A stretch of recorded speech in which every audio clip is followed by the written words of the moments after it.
Online जानकारी news में आप सभी का स्वागत है। ईरान और इजराइल के बीच भले ही वॉर खत्म हो गया हो, लेकिन अब इजराइल के साथ और एक देश का नया वॉर शुरू हो चुका है। उसकी तस्वीरें मैं आपको स्क्रीन के ऊपर दिखा रहा हूं। ये तस्वीरें आप लोग देख सकते हैं। अभी अभी चंद मिनटों पहले की ये तस्वीरें हैं। इजराइल की तरफ से लेबनान के अंदर हिजबुल्लाह पर हमला किया गया है, उसकी ये तस्वीरें हैं। और अब हिजबुल्लाह ने भी इजराइल के ऊपर जवाबी कार्रवाई शुरू कर दी है।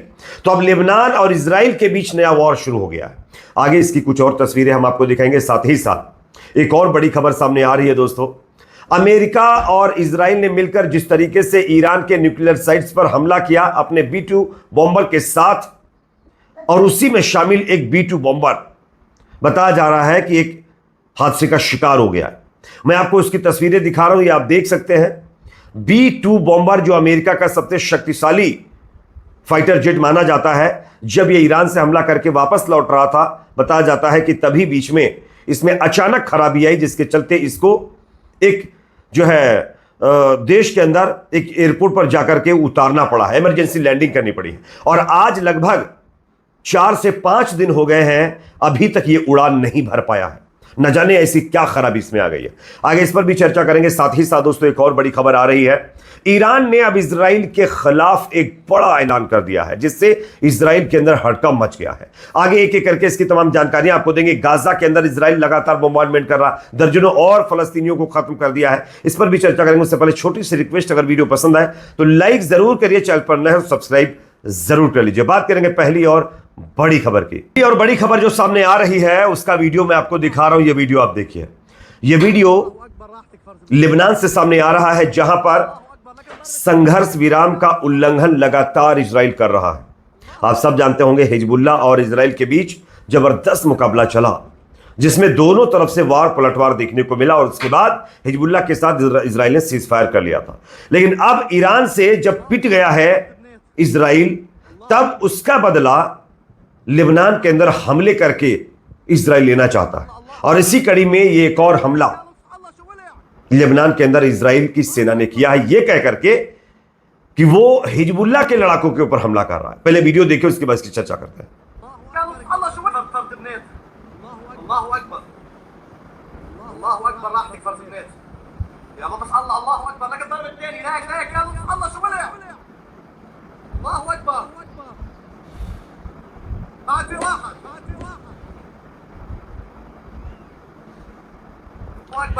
तो जैसा कि दोस्तों आप लोग ये वीडियो क्लिप देख सकते हैं, इस वीडियो में आपको साफ साफ नजर आ जाएगा कि किस तरीके से इजराइल लेबनान के साथ सीज फायर का उल्लंघन कर रहा है।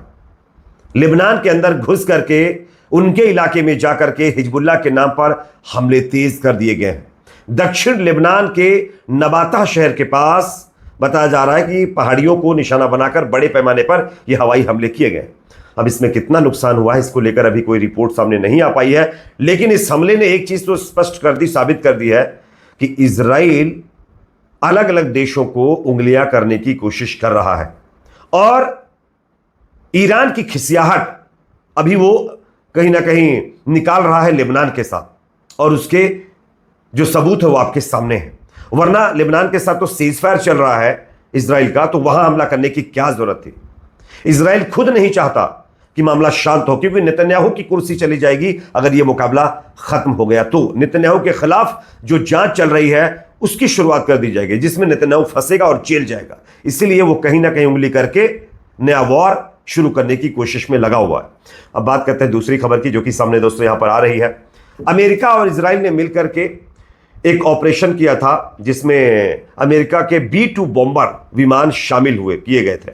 और जब ये ईरान के न्यूक्लियर साइट्स पर हमला करने के बाद वापस आ रहे थे, उसमें से एक प्लेन बताया जा रहा है कि खराब हो गया है, जिसको होनोलुलु एयरपोर्ट के ऊपर, जो इंटरनेशनल एयरपोर्ट है, वहां पर आपात लैंडिंग के साथ उतारा गया। और आज 5 दिन हो चुके हैं, ये प्लेन आगे नहीं बढ़ पाया है। इसके अंदर न जाने ऐसी कौन सी खराबी आ गई है कि ये 5 दिनों से अभी तक उड़ान भरने में सक्षम नहीं हो पाया है। 5वें दिन भी अभी तक ये खड़ा हुआ है।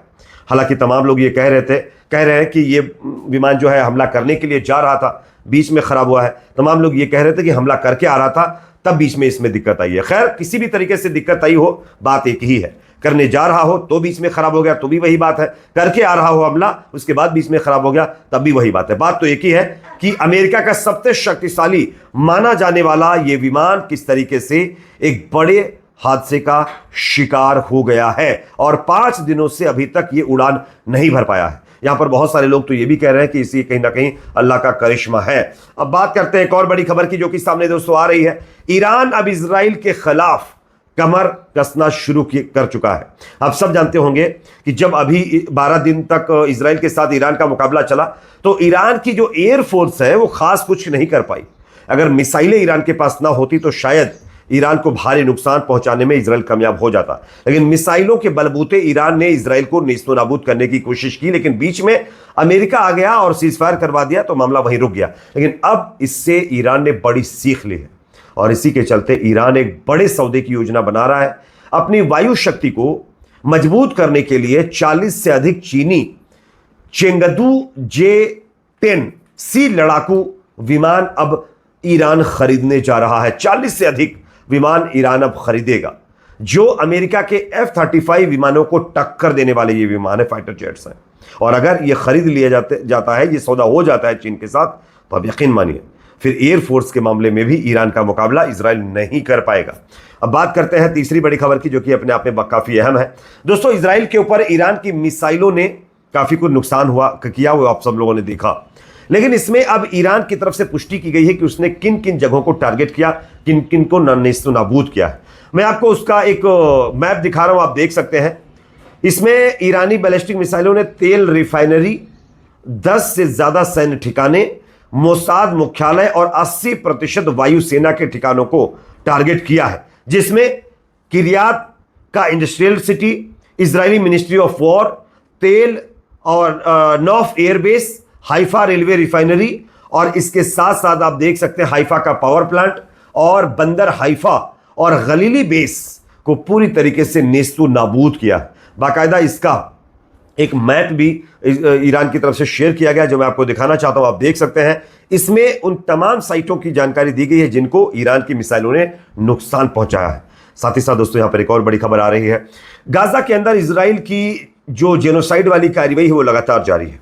मैं आपको स्क्रीन के ऊपर एक वीडियो क्लिप दिखा रहा हूं, ये वीडियो आप देख सकते हैं। इसमें वॉइस मैंने म्यूट की है क्योंकि ये विजुअल्स काफी मतलब जो है देखने के लायक नहीं है। यहां पर इजराइल की जो फोर्स है वो खुलेआम ओपन फायर कर रही है उन लोगों के ऊपर, उन सिविलियंस के ऊपर जो अमेरिका के द्वारा बांटी जा रही ह्यूमैनिटेरियन एड लेने के लिए लोग पहुंचे हुए हैं यूएस के ठिकाने पर। और वहीं पर जब लोग अपने खाने पीने का सामान लेने आते हैं तब इजराइल की सेना ओपन फायर कर देती है, जिससे सैकड़ों लोग अब तक खत्म हो चुके हैं और आज फिर 5 से ज्यादा लोगों के खत्म होने की खबर सामने आ रही है।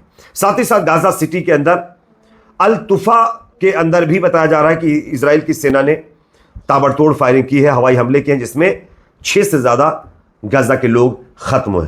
तो आप देख सकते हैं ये जेनोसाइड लगातार हो रहा है, लेकिन जब इजराइल के ऊपर हमले हो रहे हैं तो हमारे देश के अंदर ही कुछ ऐसे लोग हैं जो मानव अधिकार के लिए बड़ी बड़ी बातें कर रहे थे, कह रहे थे ऐसा नहीं होना चाहिए, इजराइल में ये नहीं होना चाहिए, वो नहीं होना चाहिए। अब देखिए खाने के नाम पर बुला करके लोगों को खत्म किया जा रहा है। अब कौन बोलेगा?